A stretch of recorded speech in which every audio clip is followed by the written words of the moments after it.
Hello, Futurelings. This is Ken. And this is John. We're going to take a second here before the show begins to celebrate the holiday winter solstice season. The solstice. The solstice, we call it. It's like the Soviets. The poultice. If you put a poultice on a Soviet because he's turning red, it's a solstice. Just to mention that with the advent of the holiday season in late November 2019. I like how you threw Advent in there. That's nice. Yeah, it's just a lot of subtle Christianity every time I talk. I'm offended by the Starbucks cups that don't have a manger on them. Every day I open a little door in Ken and I get another tiny piece of chocolate. We were so thankful for your support around the Thanksgiving season that we, after months of putting it off, we finally rolled out a series of delightful benefits and rewards for those who have supported the show. We've been so grateful for the Patreon support of our program. It has eased our transition away from our former corporate masters and made us feel like independent operators and futurelings ourselves. And so we wanted to give back in this time of giving and actually have Patreon levels that have different rewards. So give yourself the gift of perks this holiday season. What are some of our perks, Ken? Well, anybody who donates at any of the Patreon tiers receives probably the main perk, which is a monthly omnibus episode of Addenda that goes reader feedback, pointing out corrections and addictions, possibly. Yeah. A lot of presentlings have information they'd like to share with us about various topics. Sometimes it's because they live in the town that we discussed. Sometimes it's because they are lopodiatrists. If there's one thing all Omnibus listeners have in common, it's they have information to share. So we wanted to make sure that went in the time capsule as well. That's right. We're going to cover all the bases. And so it's a fun listen, a fascinating listen. A new monthly episode available to all our donors at higher donation levels. You get access to a image archive, show notes and mailbag oddities and whatnot. You're going to be astonished by the difference between our show notes. Mine are in pencil and John's are in ink. That's basically it. That's the main Ken's one. are legible and mine are not. John's have pentagrams on them. They often do. At even higher tiers, you can get an autographed copy of those show notes mailed to you, or even the ability to choose a show topic and rocket your preferred omnibus idea to the top of the queue. Yeah, we're going to try and make that as difficult as possible for you to achieve, but it is a perk. It may be collaborative if your idea is terrible or offensive, or even video chats with the two of us. So go to patreon.com/omnibusproject. See what tempts you, what tickles your fancy, what craveable new benefits there are for you to enjoy. Crave. My favorite word. Moist. Happy holidays, everyone.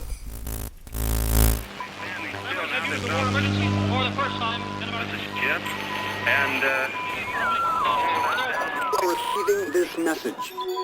We are Ken Jennings and John Roderick. We speak to you from our present, which we can only assume is your distant past, the turbulent time that was the early 21st century. Fearing the great cataclysm that will surely befall our civilization, we began this monumental reference of strange and obscure human knowledge. These recordings represent our attempt to compile and preserve wonders and esoterica that would otherwise be lost. So whether you're listening from an advanced civilization or have just reinvented the technology to decrypt our transmissions, this is our legacy to you. This is our time capsule. This is the Omnibus.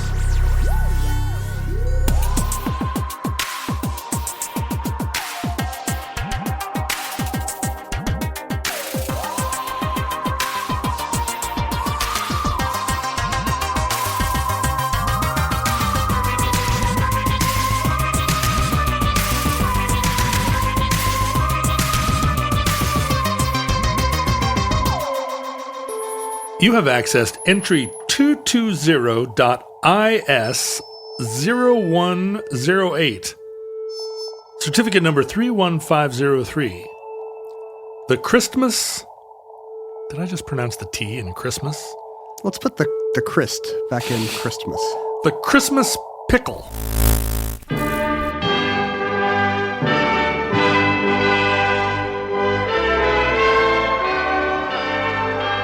Do you remember? I object to everything about this. So yesterday, when I told you I was looking for a holiday-themed show, and a listener had suggested The Christmas Pickle, do you remember what you said? I said, that's not a thing. You said, that's not a thing.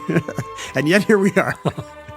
You are not wrong. It is not a thing, and yet it is a thing at once. Schrodinger's ornament. The Christmas Pickle, it feels like you're pandering. You know, we've discovered that in our own time, the presentlings, there will be a slight edge to shows that have like great popular appeal, you know, like pop culture furries, a slight bump in listenership. Juggalos. And the Christmas Pickle feels like you're pandering. Really? You think there's a mass wave of love and support for... Is it Christmas or pickles or both? Well, I just feel like the Christmas Pickle juxtaposition. But I'm all ears. You want to hear about the littlest pickle that saved Christmas? Oh, it's Little Pickles. No, they're not. They're not Cornichon. Cornichon. Would you be more into it if it was the Christmas Cornichon? No, because a Christmas Cornichon. Du Noël? I feel like, yeah, my family has creamed onions that they serve every Thanksgiving. Nobody eats them. I mean, I guess we all take like one desultory spoonful of creamed onions. The Christmas pickle is not edible. Were you under the impression that it was? Yes, and this just gets worse and Have worse. I just blown your mind already? I mean, we should start by explaining to a far future audience that what Christmas is? In our time, yes, the greatest, the biggest event on our calendar every year. The greatest story ever told. It all started in the town of Bethlehem. It's a confluence of a pagan winter solstice festival, which I was just explaining to my daughter. I said, you know, it's going to keep getting darker because here in the Northwest, right, it gets dark after daylight savings time, which will be an omnibus entry. We just set our times, our clocks back. It starts to get dark, super dark, at what should be a reasonable hour. Like you look outside at 4:30 and you're like, you have got to be kidding me. 4:30 p.m. I've got stuff to do. I want to still be alive. And the sky is saying, no, it is time to die. It's time to be indoor and cozy. It's time to be hygge. So I was saying it's going to keep getting darker until the beginning of the new year. And she said, New Year? And I said, no, the beginning of the real new year. New Year itself is fake. Did you blow her mind? And she was like, huh? And I was like, the real new year. And she was like, Christmas? And I was like, no, the Christmas is kind of... Did you say Christmas is fake? I was like, Christmas is jumping on the New Year train, but it's really co-opting New Year. We don't know when Jesus was born. December 25th. Presumably not December if shepherds are out in the fields. Yeah, no, they're co-opting the New Year. And so we talked about the way the earth revolves around. This may not be true for futurelings. They may be listening to this on a broadcast that makes it through the heavens. They may be listening to this show 2 billion years from now. The earth may have tilted on its axis such that the days are the same length year round. The earth could be... They don't know what solstice even means. Could have fallen into the sun, and futurelings are on a 7-star calendar. You really need a good podcast to distract you when your planet has fallen into the sun. I'll say. Because it's a lousy day. But so we know that Christmas is just like the way the Catholic saints usurped the Aztec gods. Christmas has usurped the pagan celebration of the beginning of a solar year, and kind of taken some of the cachet of a solstice festival and used it to become the primary quasi-religious holiday in the West of our time. Even though on the merits you would probably go Easter, maybe. Like, what's Jesus' biggest accomplishment? Oh, sure, being born or literally coming back from the dead, the greatest miracle in history? I mean, it depends on if you believe Mary's story. Well, both stories rely on miraculous assumptions, so let's take that into account. But honestly, if you, a month-long celebration about Easter or about Christmas and radio stations changing formats, right? And it's more than a month. Thousands of hours of in stores, it's probably 2 to 3. It's Christmas in October. 10 new Jennifer Love Hewitt Hallmark movies every year, and yet Easter is kind of an afterthought. It is, because what we really are celebrating is the beginning of the year. The days are getting longer. It's time to live again. It's, it would be like celebrating. It would be like celebrating Washington's birthday and not caring about the 4th of July. Right. The best thing the founding fathers ever did Was be born to come out of a uterus. Like we don't actually care about any of their subsequent accomplishments. But through a weird coincidence of cultural factors, Christmas is kind of the highlight of the year. Probably built around gift giving and kind of the impact it has on children, I would assume. That's what you carries with you through life.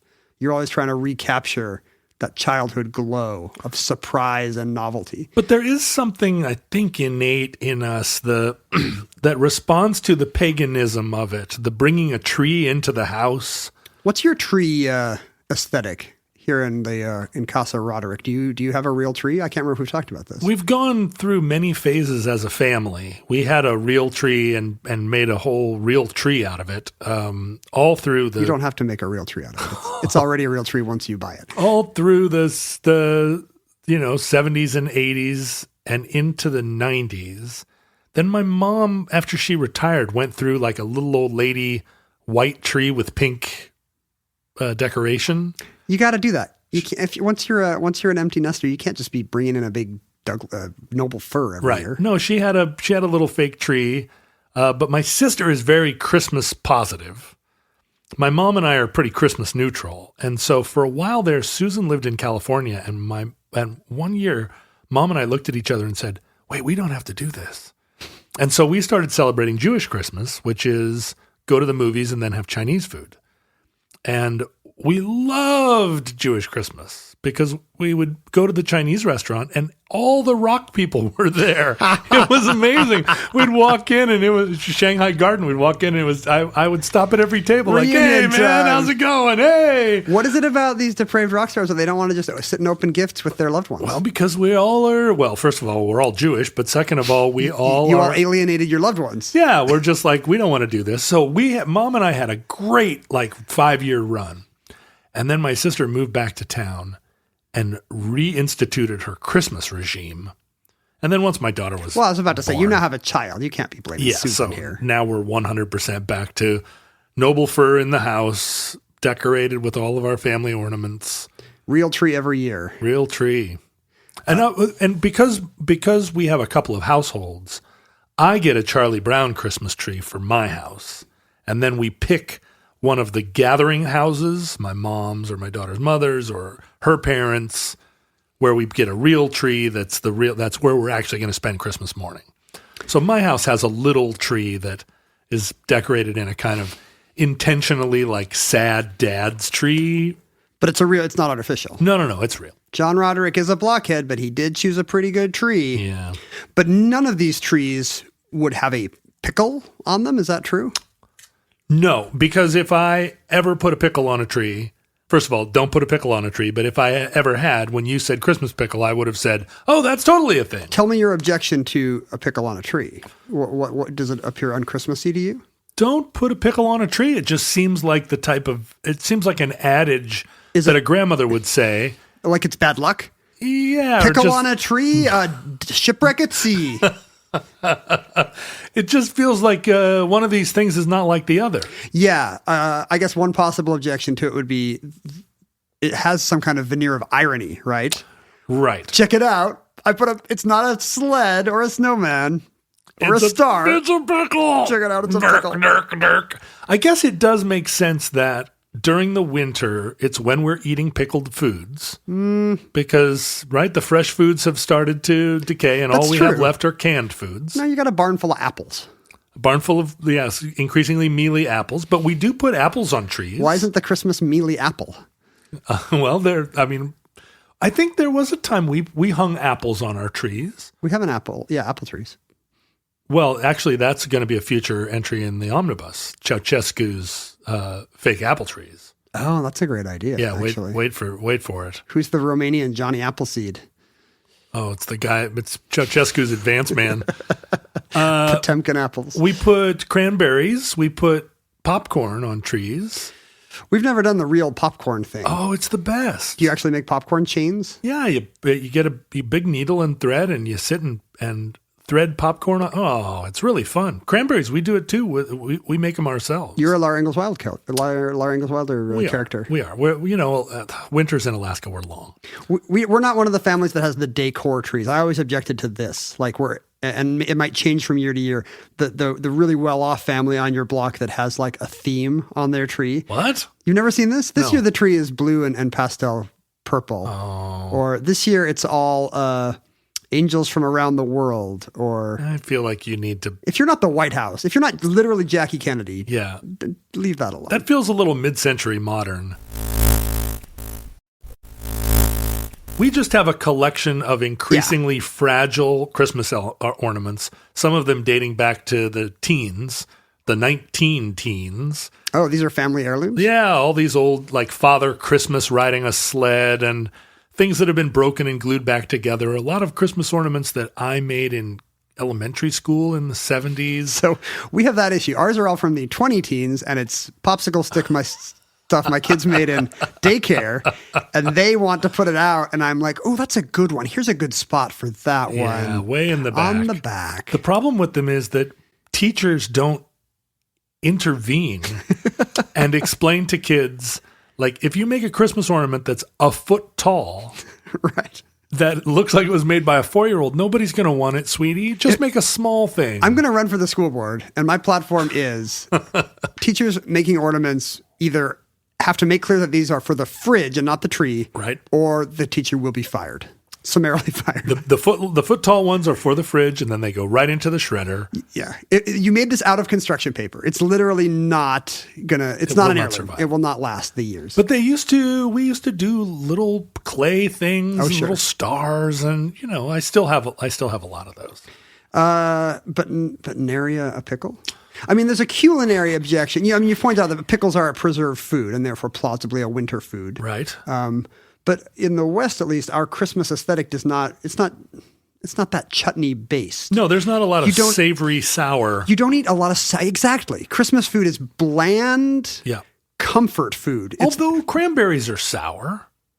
That's true, but Cranberry sauce. but it's sweetened up. Yeah, it is. There's a lot. I mean, of you're sugar. right. The cranberry sauce is the closest thing to a pickle that we would eat as part of a Christmas spread. And we're going to get letters from people who eat beets, and I don't care to read them. Yeah, no. And creamed onions are not pickled; they're creamed. You put the French fried onions on top of the creamed green beans, and you've made the blandest vegetable dish. Think about Christmas. You pick the blandest thing, turkey, and then it's not bland enough yet, so you stuff it with white bread. Oh, now wait. What about that's a Thanksgiving meal? Do you ever have a ham or a boof, a roast? Yeah, boof? I guess roast. But think about it's the same thing: roast beef and Yorkshire pudding. Yeah, that's right. It's big, floury, Gravy. tasteless foods with floury gravies on them. Yeah. I feel like we're often a turkey on Christmas family, but there's nothing wrong with duck or goose or ham or roast beef. Yeah, roast I feel beast. like we sometimes try and do a roast beef, and it's just not successful. All I want is I want turkey dinner, and basically I want Thanksgiving dinner once a week. All year long. You are an adult, and you could have that. Yes, but I don't want to cook a turkey and stuffing and mashed potatoes every week. I don't have a meat thermometer. Yeah, right. So pickles seem antithetical to the spirit of Christmas in a couple ways. Well, and pickles are hilarious. Let's be honest. If you take a pickle, let's consider the pickle. Consider the pickle. It is hilarious. Interrogate the pickle. Pickle is funny. The word is funny. It's got a comedy K in the middle. It's a funny word. It is a funny thing to eat. I'm talking about pulling a pickle out and eating it like an apple. It's just funny. It looks like a cigar. It looks like a dildo. It's a little phallic. There's that. It is a sour cucumber. Everything about it is funny. Now, sliced pickles on a hamburger, which are a thing I can't abide. I guess when I say that it's not bland, like what I'm really saying is that pickles are delicatessen food and therefore Jewish. Oh, is that right? Okay, so they are kind of ethnic food, right? Right. It seems like it's popping up here in our Anglo-Saxon Christmas, and you might as well have. Sure, you might as well be actually serving delicious food. You might as well have pad see ew Pastrami. and mango lassis. But you're right. Like pastrami on rye is what goes with a pickle. Yeah. And it's not. You don't have pickles with turkey. But you are not aware of the tradition of a particular pickle ornament on a tree having some kind of ritual function. Oh, it's an ornament. We're not talking about like Santa doesn't put a pickle in your stocking. If you did sex crimes. Do you get nuts and fruit in your stockings? Does Santa put nuts and fruit in your stockings? No.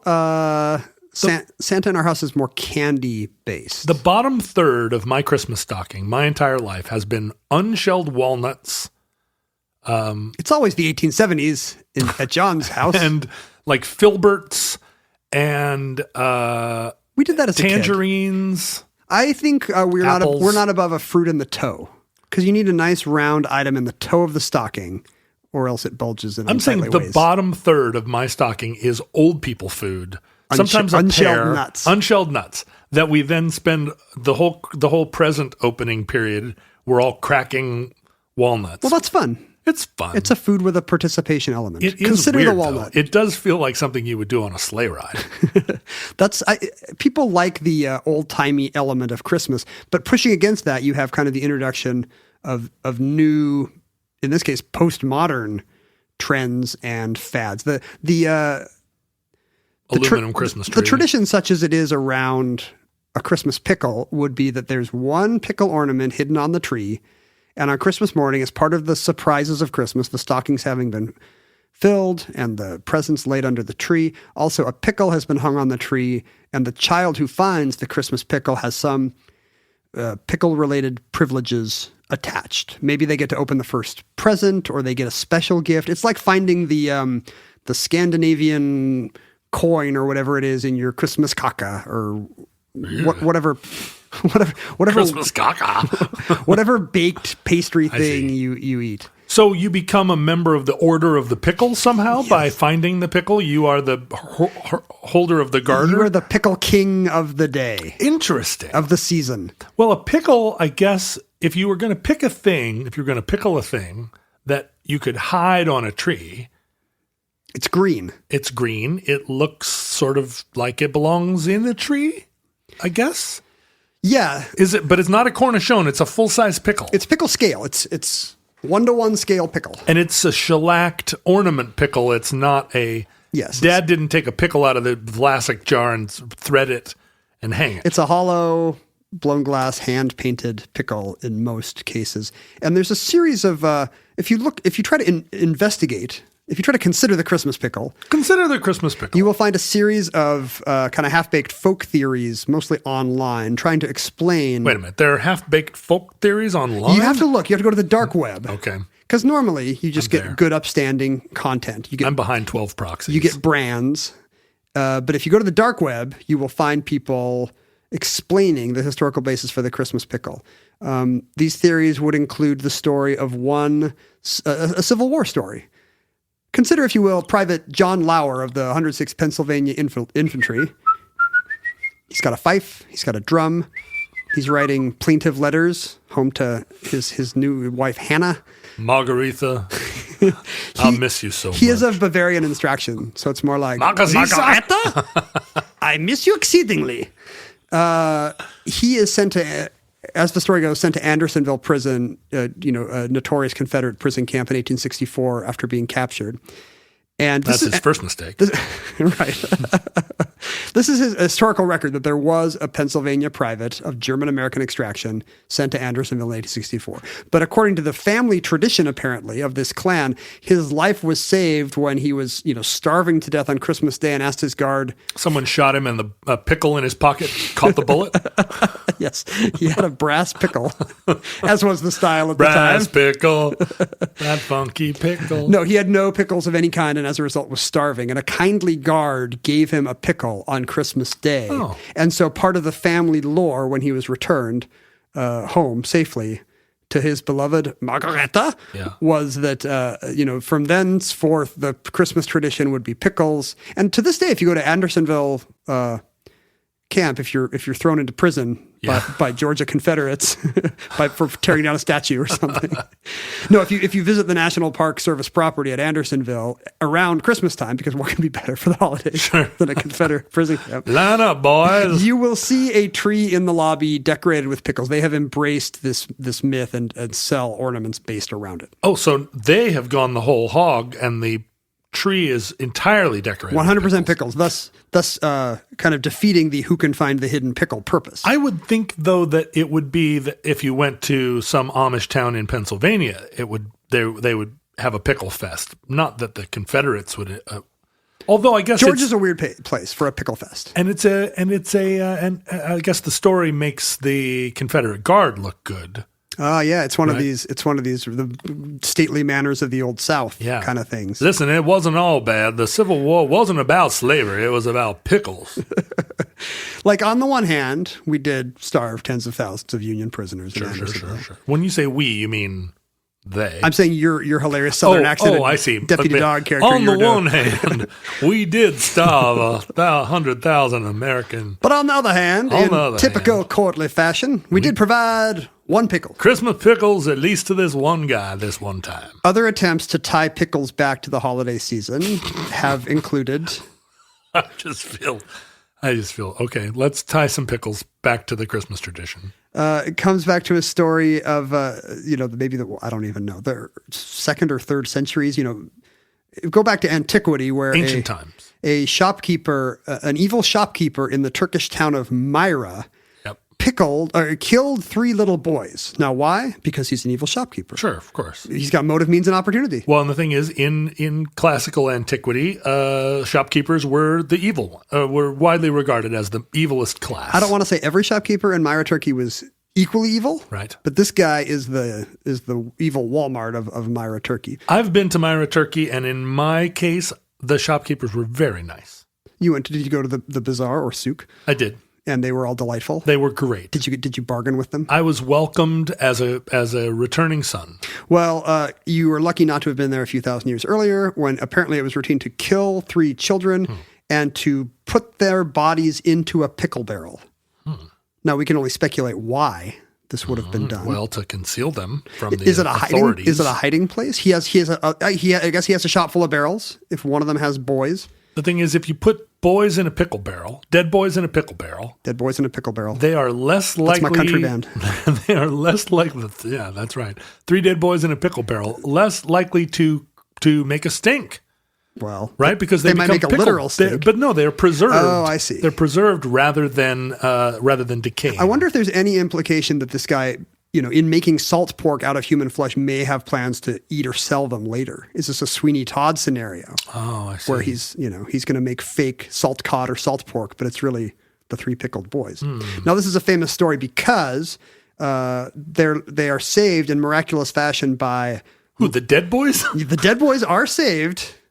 It's a Christmas miracle, John. The Bishop of Myra at this time is the future Saint Nicholas. Oh, sure. And one of the reasons why I know him from his churches. You know his work. Yeah. One of the reasons why he's the patron saint of children is because of this miracle in which he went to the barrel and in miraculous fashion raised up the children back to life. Pulled them out by their ankles one at a time, and shook the pickle juice off them. Ho, ho, ho, ho. And they were like reanimated. Gave them all a Christmas present and sent them on their way. And so they're Turkish pickle zombie boys. Yes, but no. I've been to a lot of Russian Orthodox and Greek Orthodox churches. I've never seen this. In the biblical tradition, when say a Lazarus is brought back from the dead, he's not a spooky zombie-like figure. I see. He's just happy to be back. Right.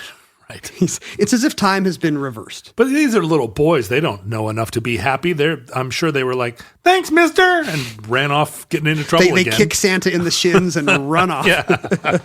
This is a pretty famous incident of sacred history, and in particular because it's kind of funny. Benjamin Britten wrote a cantata about St. Nicholas in which this is one of the events. And every Christmas, the 3 pickled boys get up and sing their little "We're the 3 pickled boys from school." And it's a big hit with audiences.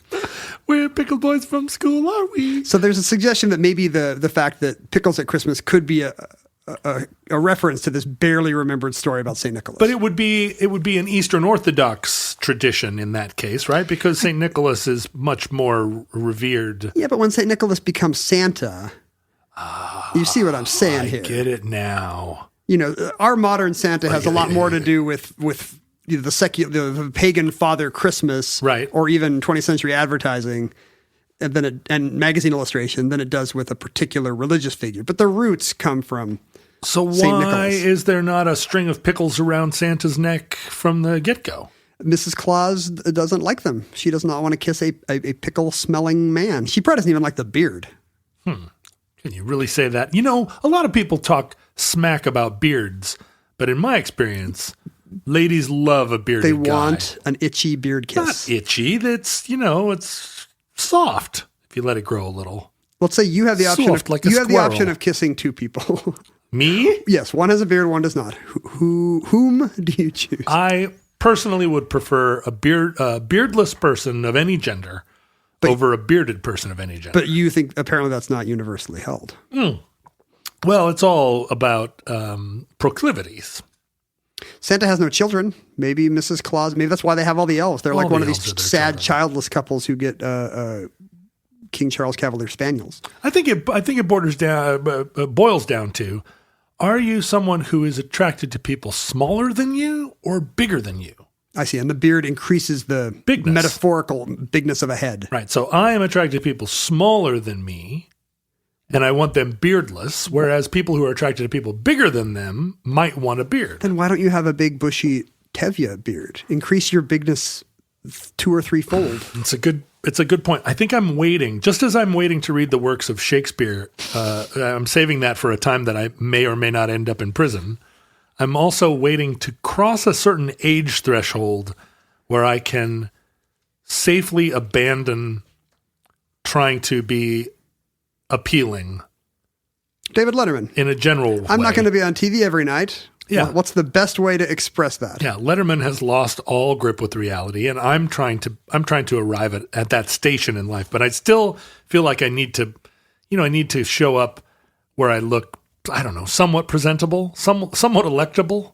I assume electable. Just in case. Just in case. If nominated, I will serve. I mean, Letterman also famously is self-loathing. He wants to see a face in the mirror that does not remind him of David Letterman. Right. So he's hiding. Look, I'm not. You're not hiding. Well, I'm not above that though. I'm self-loathing enough that I would like to look in the mirror and not see John. Do you Roderick. consider your beard a disguise? Yes. Well, not a disguise, but certainly an article of clothing. A mask. Would you wear a Max Headroom mask? No. So there are these stories are clearly spurious. There's no actual evidence for either of them. Is that right? Clearly spurious, because I was taken in by both. Well, you can't be taken in by both. Well, sure. I mean, it's In turn, right? One of them. I briefly believed in the Andersonville one, and then the St. Nicholas one really knocked my socks off. But I feel like the Andersonville one could recapitulate the Turkish, the St. Nicholas do you think one. the guard is like, well, if we all remember the story of the Bishop of That's Myra? the thing. A lot of Southern gentility was based in knowing all those Bible stories and all the addenda. I do recall. As St. Nicholas once said. Most of the traditions center around the fact that pickles seem Central European to us. And a lot of our old world Christmas traditions come to us from Central Europe. The fact that we would put an evergreen tree in our living room seems like something you would do in the Alps. Right. Possibly even a pre-Christian era. And Possibly. well, you don't think you could show your devotion to the Judeo-Christian God by cutting down a fir tree and putting it in your house? Definitively.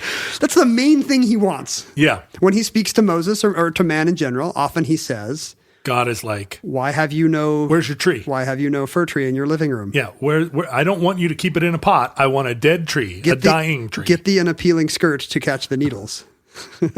Place thereon cheap red balls from Target.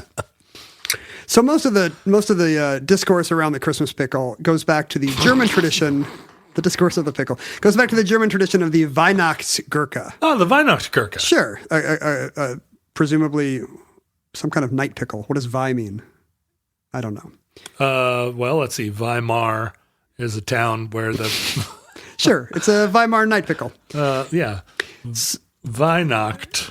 Does Weihnacht mean Holy Night or Christmas Eve? Yeah, or... well, so there's the Weihnacht market, which is the Christmas night market. Oh, perfect. So it's some kind of Christmas market pickle.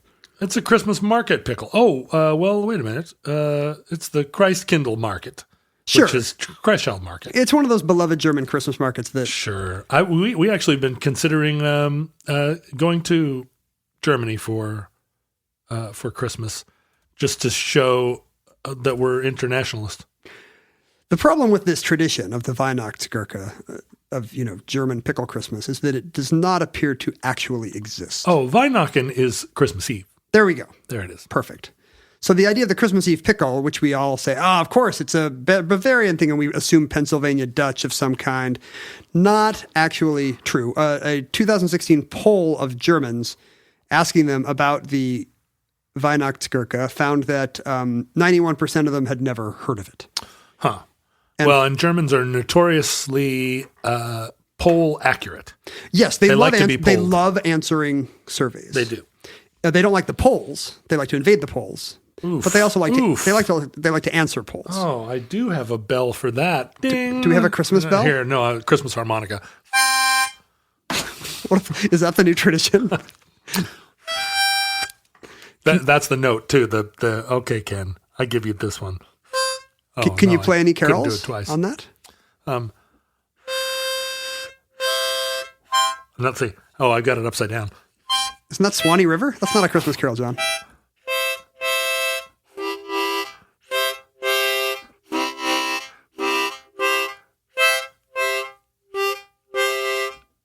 If there was a gun to my head, I could not tell you what Christmas carol that was. While shepherds watch their flocks by night. I'm super bad at the harmonica. Is let's see,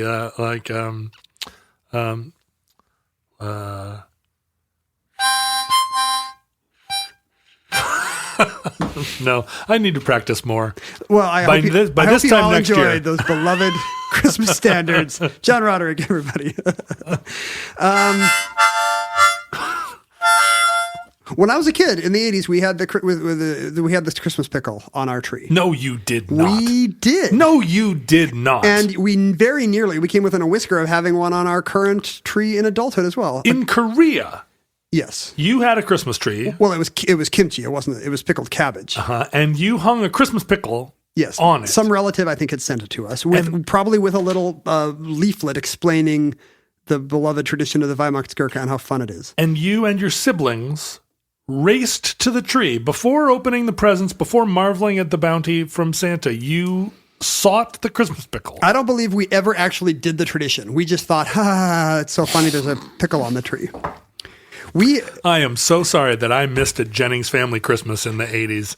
A couple years ago, we were at a church congregation Christmas party. And this is, by the way, everything you need to know about Mormon culture. Okay, wait a minute. Let me get a pencil. Write this down, future. If nothing of this one true faith tradition survives, know this about the 21st century Mormons. There was going to be an ugly sweater contest. Everyone was invited to wear a Christmas sweater. But was this church wide or was this just at your Yeah, this came from Salt Lake. The decree came out ugly sweater contest? that all the world must. No, this was a fun idea for our Christmas party. I see. You guys know how to have fun. But no, we were not allowed to call it an ugly sweater party. There was concern that the winner might be sad that that their sweater had been called out as being ugly. Oh, they showed up genuinely, sincerely wearing a sweater that they'd made or their mother they wore made. an over-the-top Christmas sweater and were called ugly. That was we needed a more gentle, less hurtful version of this. And so you called It was just a sweater contest. Well, that means nothing. It does. It means literally nothing. I could win any sweater contest given anywhere. Why didn't you come? I have so many baller sweaters. In this case, my daughter wore a delightful it was more of a poncho than a sweater, but kind of a knitted thing that looked like something Mrs. Claus might wear with big buttons and fake fur lining on the sleeves. Sure. And she won her age bracket at the not necessarily ugly sweater contest. So not ugly at all, but a charming sweater. Right. Good thing they didn't call it ugly. She would have cried like a baby. And she was given her prize, which was a pickle you would hang on the tree. And this particular one played music. I can't remember what Christmas air it played. This is a car crash of like Terrible non-Christmas Christmas stuff. It was somebody's idea of a funny Christmas present, which again, like I remember this from my childhood in the 80s. This is now a tradition with 30 to 40 years of bogus history behind it. But your Christmas pickle was not musical. No, but this one wasn't. That was a step too far for my children. And it played what? I want to say God rest ye merry gentle pickles? Oh, Tannenbaum. Oh, sure. Maybe. Okay. Something appropriate like that. Sure. Get back to its East Europe roots. And my kids were so angry at this tacky Christmas ornament. They were just old enough to be appalled. They knew that this was in bad taste and not old enough to enjoy the campiness. That's the thing about, there is a moment in childhood where you develop the capacity to be appalled. My daughter is still too young to be appalled, but there will come a day when she can bear it no longer. And we have passed the age where we enjoy this aesthetic that appalls children. Like, we've come around full circle. So it's the eternal struggle. This is what the generation gap is. So we have never actually hung this on our tree, but we probably have it in the garage somewhere. The tradition of the Christmas pickle, I think I have traced pretty definitively to one man. If you hang a Christmas pickle in a doorway and you meet another coming through the rye, what are you obligated to do? And you're thinking, because it's a mistletoe-like placement, it would be some kind of tradition. But do you have to give like a super sloppy kiss, or is it like you have to stick your tongue up your partner's nose? Well, I mean, you mentioned the phallic shape of the pickle. Yeah. So I would say don't hang it. Don't hang it. Like, you don't know what's going to develop. Because there's like a frottage component. What's going to develop underneath that pickle? You don't want to know. So if we're going to trace the Christmas pickle back to its genesis, I think you have to go back to Genesis? You have to go back to the book of Genesis. The Tower of Babel was a giant pickle on the sixth day built to heaven. No, to Spokane, Washington in 1975. Hello. Are we back in your wheelhouse? Yeah, well, Expo 74. Expo 74. Oh, yeah, Spokane did have some kind of World's Fair, right? Yeah, in 74. So this may have been the how eyes it got of the there. world were upon Spokane. In 1975, a local Spokanean? Spokanite. Do you think it's Spokanite? Well, that's what we call them. Spokesman? Spokesperson? Well, the newspaper in Spokane is the Spokesman Herald Review. The Spokane... Spokanean? Spokanite. The Spokanthropomorphic. No. I don't know. Spokanean. The Spokaneans, a local resident named Tim Merck had recently graduated from the University of Idaho with a degree, because Spokane's basically part of Idaho. He probably got in-state tuition. We like to think that northern Idaho is part of Spokane, but yeah. He had majored in European history and international diplomacy, so he's clearly going places. Famous Idaho Institute of Technology topics. He appears to have some... So the AP story on Tim that I found from the mid-'80s has a sentence you will never hear before or since. A Spokane native, Merck wanted to stay in his hometown. This is not a sentiment you will have heard before or since. But despite having this degree in international diplomacy, he wanted to do something in Spokane. So he uses his knowledge of Europe to open an antique store. He went to, well, so remember, University of Idaho is in Moscow. Oh, so do you think he's some kind of fellow? I'm not saying that he's some kind of pinko fellow traveler. Saying. So he opens an antique store. Now, I arrived in Spokane in 1986. Was this antique store still there? Because I went to a lot of antique stores. By that time, his antique store had become a major international business. Okay. He had... he used his European background to travel back and forth to Europe, finding likely antiques. The problem is that the worst season for antiques is Christmas. What? What about all those German Christmas markets? Aren't they selling antiques there? They're selling freshly made antiques, I guess. Sure. I mean, the problem is that antiques are something you buy for fun for you. Yeah. And at Christmas, you're buying things on a schedule for others. Sure. And you don't want to take a risk of like, I got you this weird old thing.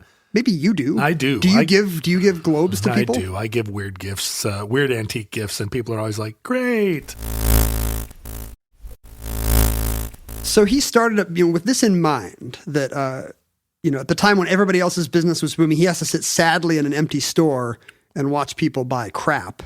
He decided he needed to have some kind of counter business for the holidays. So he opens, I guess maybe a second business called Old World Christmas. Okay. Where he uses his antiquing expertise to head out to Bavaria and adorn this Christmas part of his business with nutcrackers and tree ornaments. There's, in southern Germany, kind of on the border of Austria and what's today the Czech Republic. Right. That's kind of the wellspring of all the world's Christmas kitsch.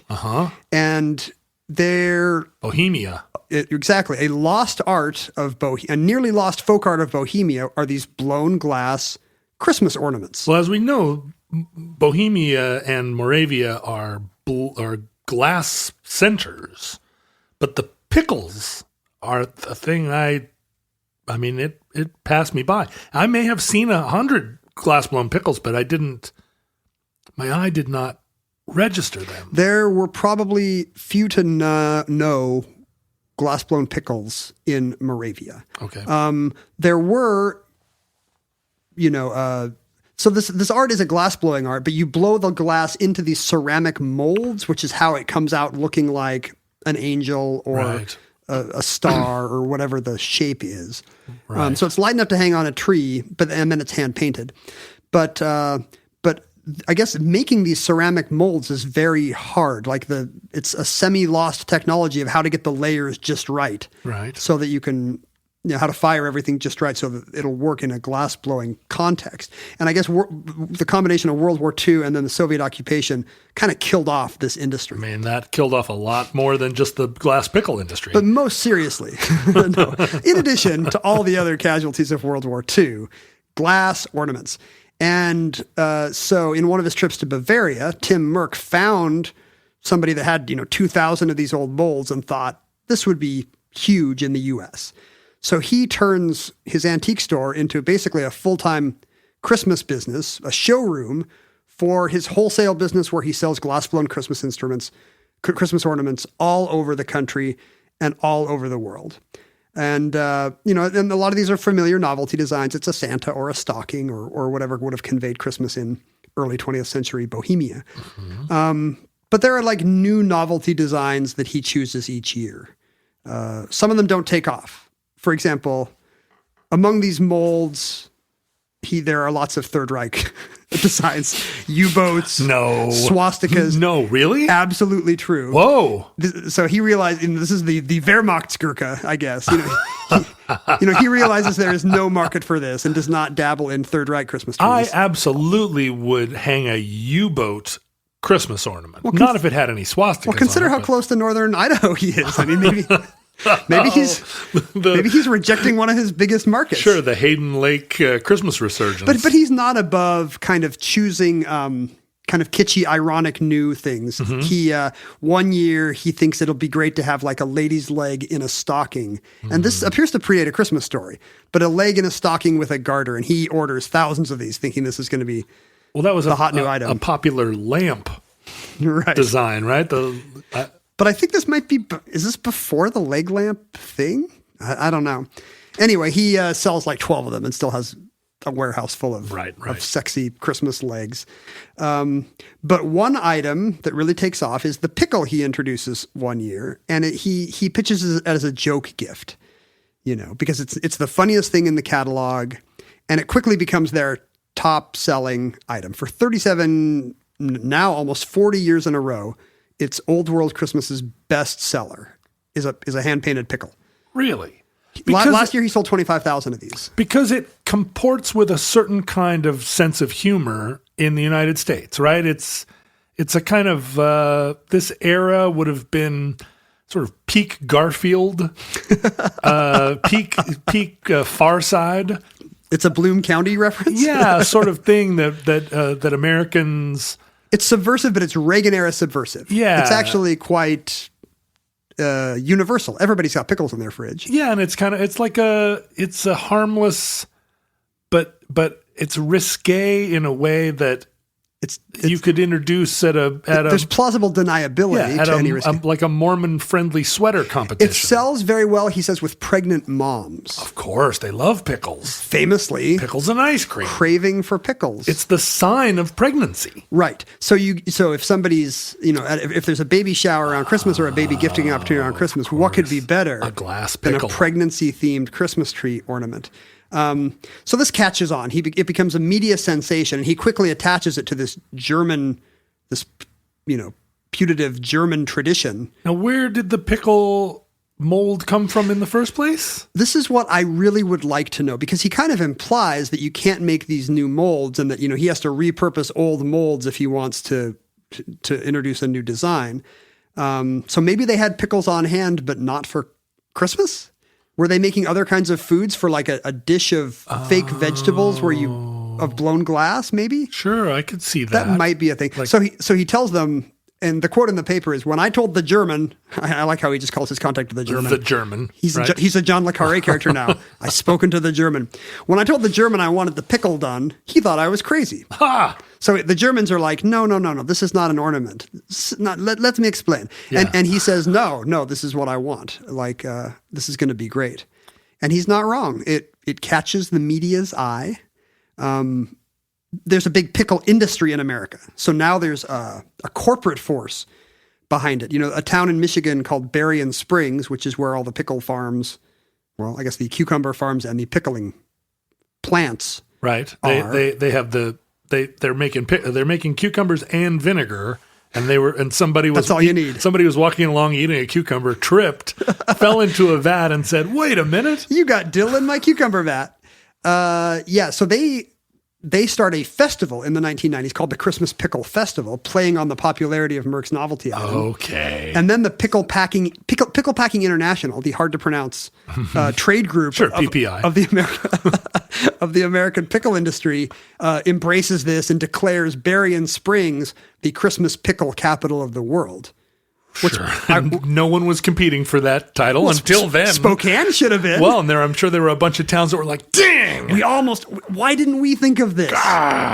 So we've gotten to a point where, and then this whole manufactured history gets attached to it. I think Old World Christmas, actually, when they sell you a Christmas pickle, there's a little leaflet reassuring you about what a delightful Old World tradition you're buying into.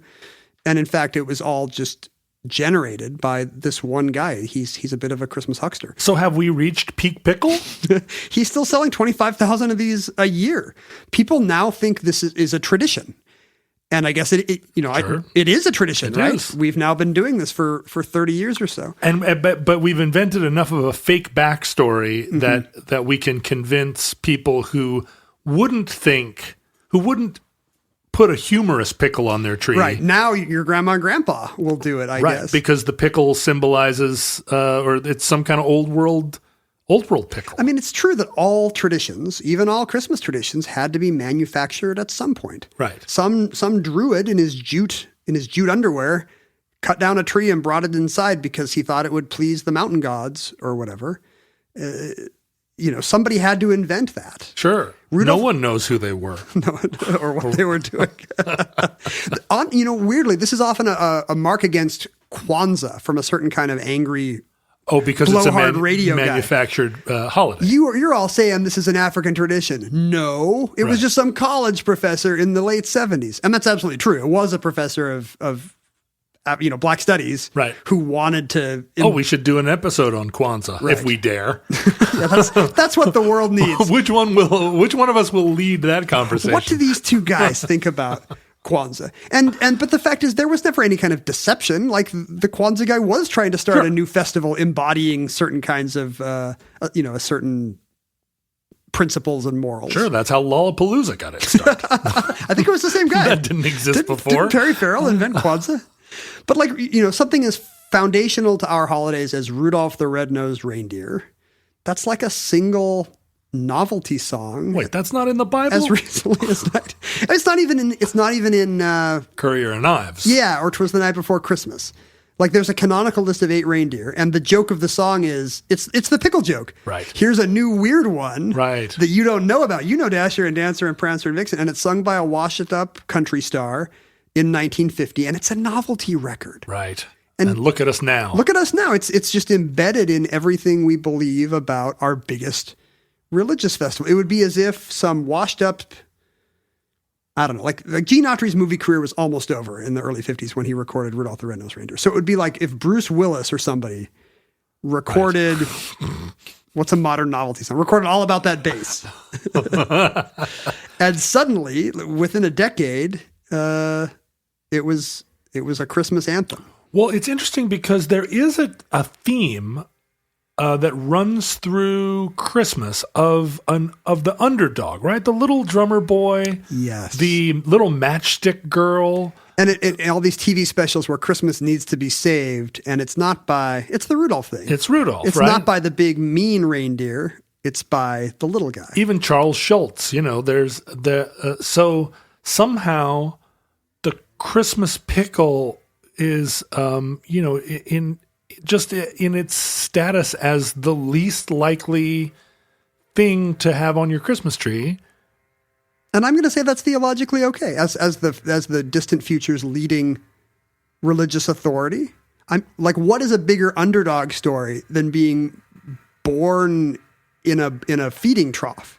Right. Right. I mean, that's pretty underdog, but to be a glass pickle promulgated by a Spokane antiquities dealer? Little pickle made good. And that concludes the Christmas Pickle, entry 220.IS0108, certificate number 31503 in the omnibus. Futurelings, you may hear in the background the whirring of a small motor. That is the Christmas leaf blower. That's how we generate the Christmas spirit here. Long ago in the Americas, we moved dead leaves with brooms.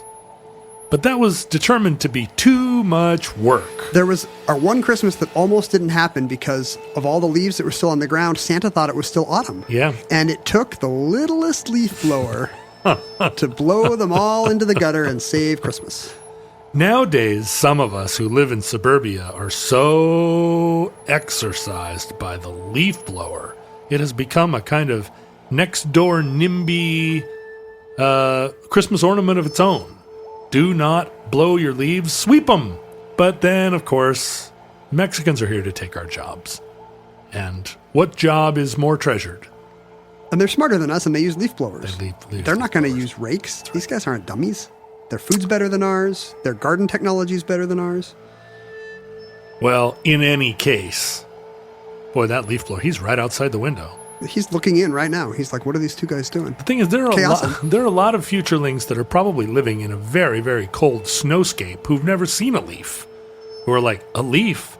Well, that sounds like, they probably hang Christmas leaves on their Christmas icicle trees. We should recommend Christmas to them. If you're living in some kind of frozen, dark ice planet. It's a Hoth. If you're living on Hoth. It's a great holiday for you. We recommend a bright, musical, shiny distraction. Easter would be darkest a day. terrible holiday for you because it'd be laughing in your face, right? Oh, we're reborn. Ha, no. Yes. If you're some kind of subterranean culture hiding from the nuclear fallout, the last thing you want to hear is about a guy leaving his hole in the ground and getting to walk around happily. Right. Like, what? What's so great about him? In your face. In the unlikely event that there is still social media and that hasn't been converted into some kind of electric leaf blower technology, which it effectively is now. It's just what's it blowing away? It's a guy in a rubber mask with static, and he's waving a dildo in your face. That is the social media of our time. That's weird Twitter. Except the dildo is a leaf blower in the shape of a glass pickle.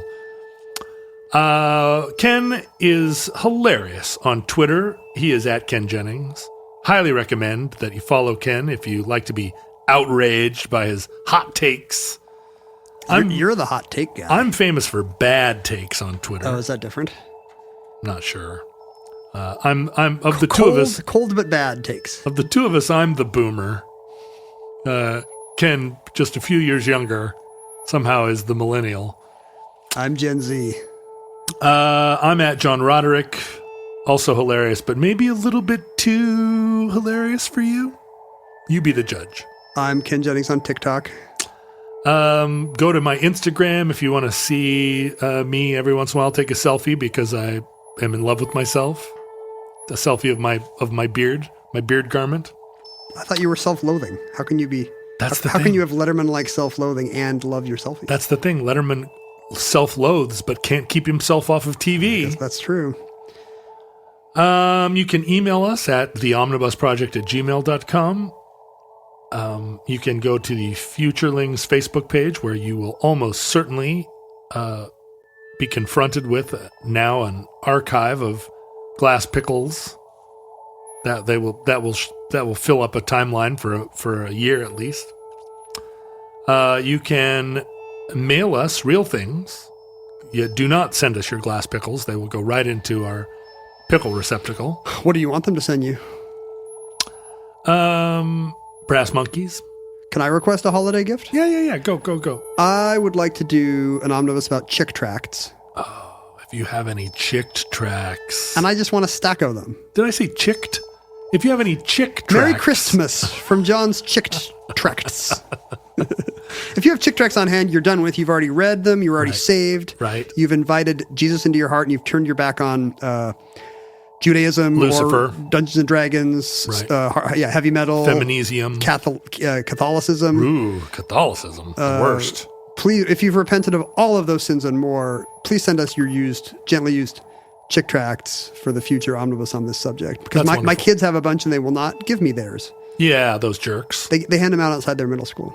No, they don't. They do. Really? And your kids won't give them to you? So two problems. My son will take them and not give them to me. Right. My daughter will be like, they shouldn't be here. And throws them away. She won't even take them. Oh. She's like, this is secular Seattle. I don't peddle your hate elsewhere. No. But my mom was on a trip. She just got back, and she said, my mom gives to charities. And she says the side effect of giving to charities is that you are inundated with mail. This happens to us. Junk mail where you're just solicitation after solicitation. So usually she just does what the rest of us do, which is throw it immediately into the recycling. That's what I do. But she got home from this trip and she'd had her mail held. She went to the post office, and there was a bin of mail for her from everybody under the sun wanting her money. And she was offended by it in its collected mass. Because she went, her car is broken. She went to the central post office and had to schlep this bin of mail home. And again, your mom is in her 80s. She's in her mid 80s. And she brought a backpack to post office to bring her mail. And they filled this backpack, and she was like, she looked like Santa, with their giant bag of solicitations. So what she did was she opened all the solicitations. She wrote on their literature, "Take me off your mailing list, you sleaze bags." The American Kidney Foundation. And then, go to hell. And then stuffed their postage paid return envelopes full of their own literature and mailed it all back to them. And at their cost. And so she was delighted at having culture jammed World Wildlife Fund. That's right. And try to save these sloths now. Doctors Against Borders or whatever. And so I was like, well, Mom, that seems, that's a little bit like a little crazy. And she was like, well, I'm 85 and I can be crazy if I want. Anyway, so you should tell your daughter, take the chick tracts. It bleeds them dry. Yeah. Every chick tract you take is one that doesn't actually go to somebody who might stop listening to heavy metal. That's right. One fewer that hits a vulnerable middle schooler. I will remind her of that. Okay. If you'd like to support the show, if you would like to support us in these exceedingly long outros. It's the season of giving. That's right. And it's also your opportunity to subvert the Christmas paradigm by spending your Christmas dollars helping support Omnibus. The littlest podcast. Help save Christmas. And receive our exclusive bonus content at patreon.com/omnibusproject. Listeners, from our vantage point in your distant past, we have no idea if this will be our last Christmas ever, as George Michael once sang. Mm-hmm. Last Christmas is about the last Christmas before the apocalypse. George Michael's Last Christmas is such a terrible song, and how it became a Christmas song, I don't know. We have no idea how long our civilization survived. We certainly seem to be a little low on peace on earth and goodwill toward man. We hope and pray that the catastrophe we fear may never come. But if the worst comes soon, bah humbug, this very recording could be our final word to you.